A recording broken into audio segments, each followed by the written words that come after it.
अब मैं जरा ये समझना चाह रही हूँ, शाहबुद्दीन रिजवी साहब को भी लीजिए, मुमताज आलम रिजवी साहब भी स्क्रीन पर हैं, के शर्मा जी भी स्क्रीन पर हैं। मैं इस डिबेट को जरा खोल रही हूँ क्योंकि ये जो वो मांग कर रहे हैं, मैं ये सब सीधे सबसे पहले ये जानना चाहती हूँ कि क्या ये मांग सही है। क्योंकि आज जैसा मैंने कहा, के शर्मा जी, अभी थोड़ी देर पहले एक खबर आ गई, अयोध्या में राम मंदिर के हमले को लेकर वो खबर आई है, और उसके बाद ये सवाल पूछा जा रहा है कि भाई मंदिर ही निशाने पर क्यों है, त्योहार ही निशाने पर क्यों है, क्योंकि बरेली में होली खेलने वालों को लाशें बिछा देने की धमकी दे दी गई। अब यहां पर अगर फलाहारी जी कह रहे हैं कि मुसलमानों की एंट्री बैन हो, तो क्या ये सही है?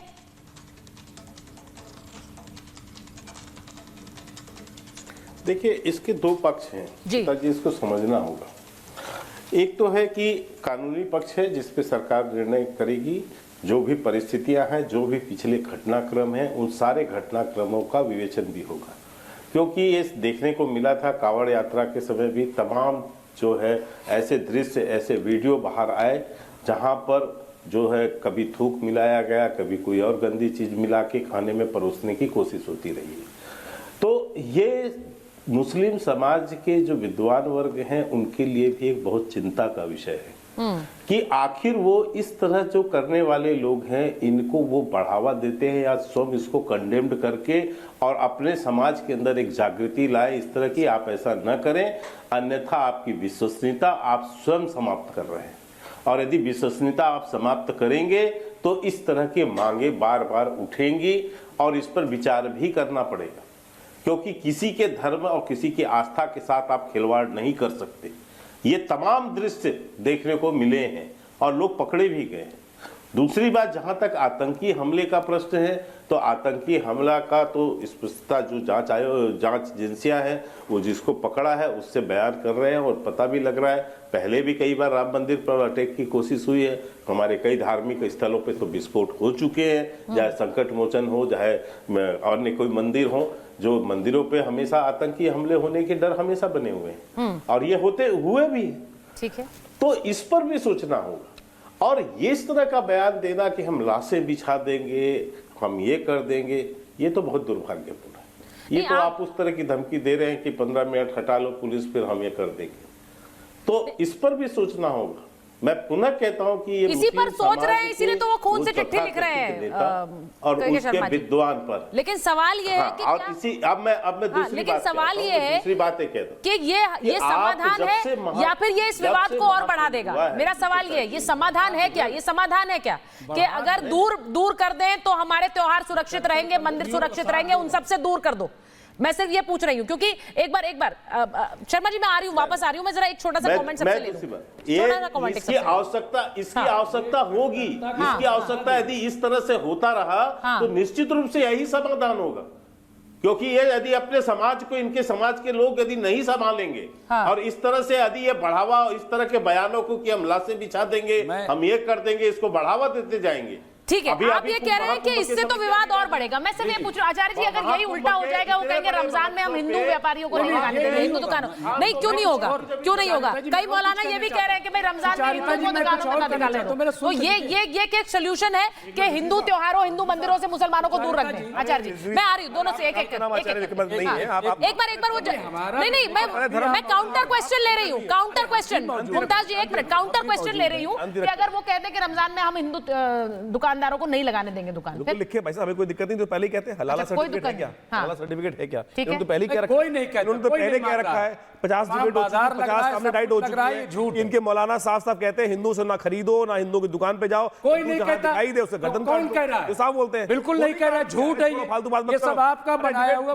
भाई। होली का झूठ है, होली का मतलब क्या होता है? होली का मतलब होता है रंगों का त्योहार। बिल्कुल रंगों का त्योहार होता है। रंग में खलल कौन डालता? कौन डालता? मैं कह रहा हूँ एक से एक इंसिडेंट उठा के देख लो। होली पर पत्थरबाजी, होली पर हत्या, होली एक पिछली बार खबर आई थी कि मौलाना साहब पे हल्का रंग पड़ा। अरे बाहर निकलोगे तो रंग पड़ेगा ही पड़ेगा। भारतीय संस्कृति है, होली पे रंग पड़ता है, उसमें इस्लाम खतरे में आ जाता है। और अभी आपने देखा बरेली के अंदर, यूपी के अंदर लोग हैं ना, शांति रखो, मुसलमानों में लोग हैं, मुहर्रम होता है, मुहर्रम में हंगामा मचाते हैं, आपस में लड़ते हैं, शिया सुन्नी लड़ते हैं। जिनकी फितरत है लड़ना, जिनकी फितरत है लड़ना, वो सामने वालों को शांति देख ही नहीं सकते। मुसलमानों में जो होली हमारा दिल से दिल का त्योहार है, रंगों का त्योहार है। अच्छा ठीक है, उन्होंने सुनिए एक मिनट रुकिए। मुमताज जी कह रहे हैं कि दोनों ही धर्मों के जो कट्टरवादी है वो ये चाहते हैं कि ऐसा किससे की नफरत पहले जो तबका है विनोद जी को वो रखिए चाहता है कि मुसलमान होली में न जाए, और इसी तरह से अब ये चाहते हैं जो कट्टरवादी हो गए, ये कट्टरवादी हैं जी, विक्रमाचार्य जी कट्टरवादी रोकेंगे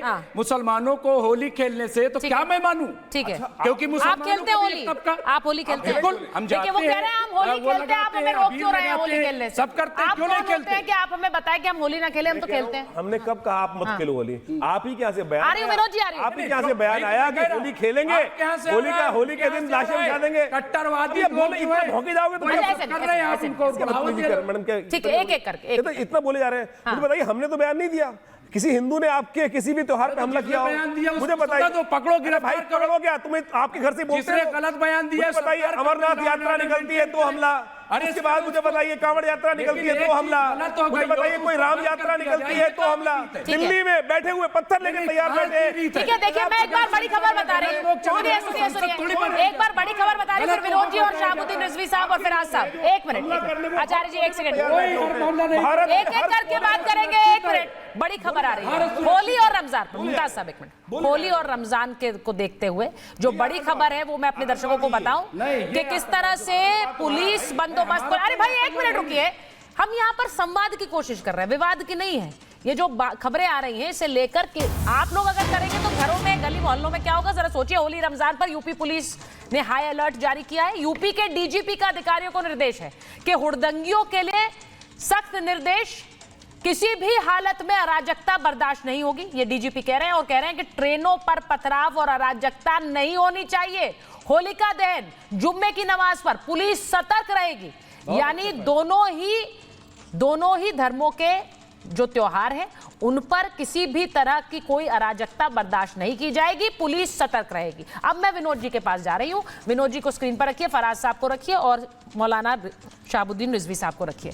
मैं विनोद जी आपसे पूछ रही हूं, जरा जल्दी से एक रिएक्शन सबका मैं पहले चाह रही हूं।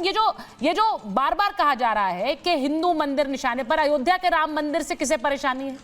फिर कहा जा रहा है कि यहाँ होलिका दहन, होली के अवसर पर बरसाने के होली है। अब विनोद जी देखा जाए तो दुनिया भर से लोग आते हैं होलिका दहन के लिए, बरसाने की होली देखने, खेलने। अब उसमें आप बैन लगाना चाहेंगे? यहाँ मुमताज जी कह रहे हैं हम तो खेलते हैं होली, हमें क्यों मना कर रहे हैं? देखिए सुचित्रा जी, बहुत गंभीर मामला है, मुझे लगता है इसमें ओवरलैपिंग न करके थोड़ा गंभीरता से समझना चाहिए। मैं कुछ तथ्य लेके बैठा हूँ जी। अभी अक्टूबर में ही हमने एक मीडिया को एक लिस्ट जारी की थी लगभग 400 केसेस की, जो कि 2024 में हमारे ऊपर हमले हुए। मंदिरों पर हमले जो है वो 195 घटनाएं थी, 195 रिपोर्टेड घटनाएं जो मंदिरों पर इस्लामिक जिहादियों ने हमले किए। अब आपको बताता हूँ जी, ये देखिए, ये 81 घटनाएं वो है जो मुस्लिम यूथ ने जो है वो हिंदुओं पर हमले किए, मतलब ये अलग घटना है। धार्मिक त्योहारों पर जो हमले हुए उसकी 77 घटनाओं की एक अलग से लिस्ट जारी की, शायद मुझे लगता है आपको ऐसी पहुंची होगी, वो लिस्ट मैंने सबको जारी की थी।